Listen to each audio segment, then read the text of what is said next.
What's going on, guys, and welcome back to the channel. And today we are going to be seeing what is the most efficient long haul jet in RFS.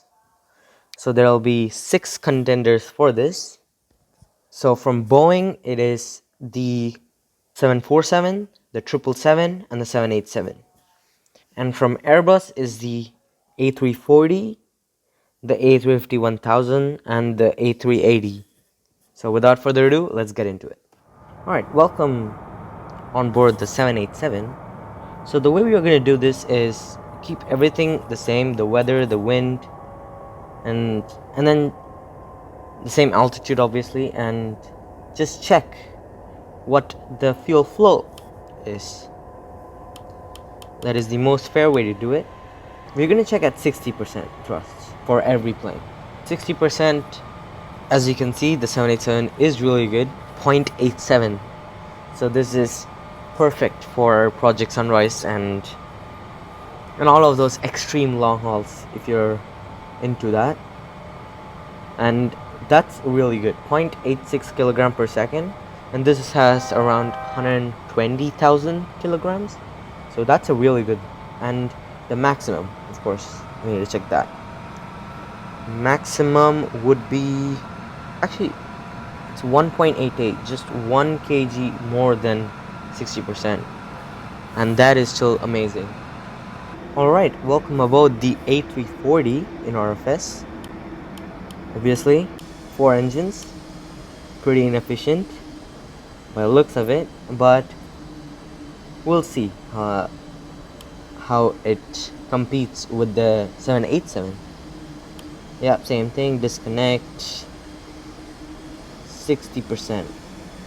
And if you watched my previous video, you would see why this matters, because apparently, according to Rortos, the fuel flow for the 787 and the A340 is the same. I think you guys can see what's wrong with it. The A340 is extremely inefficient in real life, that's why no one uses it. And in RFS it's basically the same as the 787, which is a slight problem.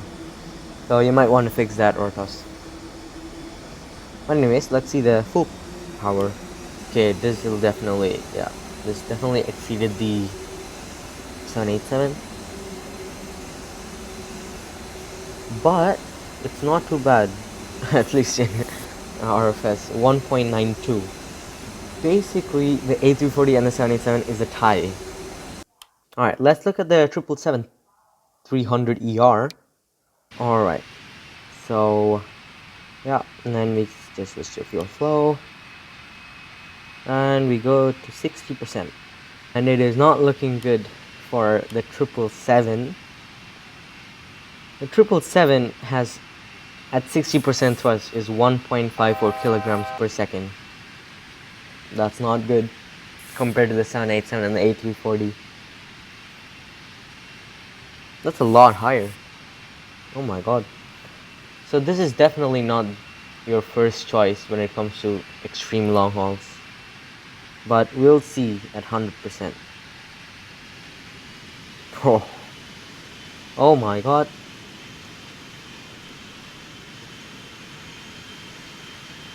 3.48 kilograms per second. That's almost double the 787 and the A340. Yeah, they need to fix the efficiency system. Alright, now let's go to the A350-1000, the newest Airbus that came out. Alright, I already said in the previous video that it's really loud and it's also not very efficient, so we'll just see what happens. Alright, reduce the speed to 60%. At 60%, it is 1.28. So that's close to the 777, and it's pretty far from the 787 and the A340. Just to be on the safe side, I would suggest you pick the Boeing 787. Alright, so let's check the full power. 2.75, definitely lower than the 777, but way higher than the A340 and the 787. Almost 1 kg a second. It might not seem a lot, but when you're doing an extreme long haul, that counts a lot. But now we'll look at the giants, the 747 and the A380. Alright, welcome aboard the 747. This has one of the bigger fuel tanks at around 170,000 or 160, around that. 160,000 would be a better guess. Alright, 60% is the thrust. Fuel flow is 1.65. That is the final reading. So obviously it's a bit higher than the A350. And now let's get it to the maximum.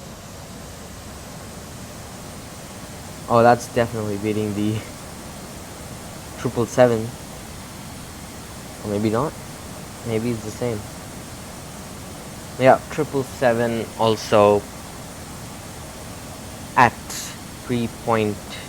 Yeah, I think it was 3.48, but it dropped down anyway. So yeah, according to RFS, the 747 and the 777 have a similar efficiency, but then the 747 gets the upper hand because the 777 has less fuel.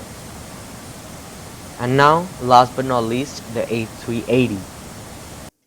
Alright, we have spawned in the A380, and that is the last plane for the test. Alright, so disconnected, and then let's get it to 60. It is at 60 fuel flow. Yeah, 1.7. That's pretty accurate. It is one of the less efficient plane out there, and that's why, you know, they stopped production. And let's punch it to 100%. This should definitely, yeah, it's gone way beyond the 777 and the 747. It is coming in at 3.62, which is a lot, but it also does have massive fuel tanks. It's 240,000 kilograms of fuel, so you could definitely do a long haul with this and not worry about fuel at all. So the final result, the most efficient plane for a long haul in RFS is the 787 Dreamliner, followed by a surprising contender, which is the A340. Yeah, I can't believe it either. Yeah, so definitely needs to be a patch, but the A350-1000 will be taking the third place, so just keep that in mind. But hope you enjoyed this video. I'll see you again in the next one. Bye bye.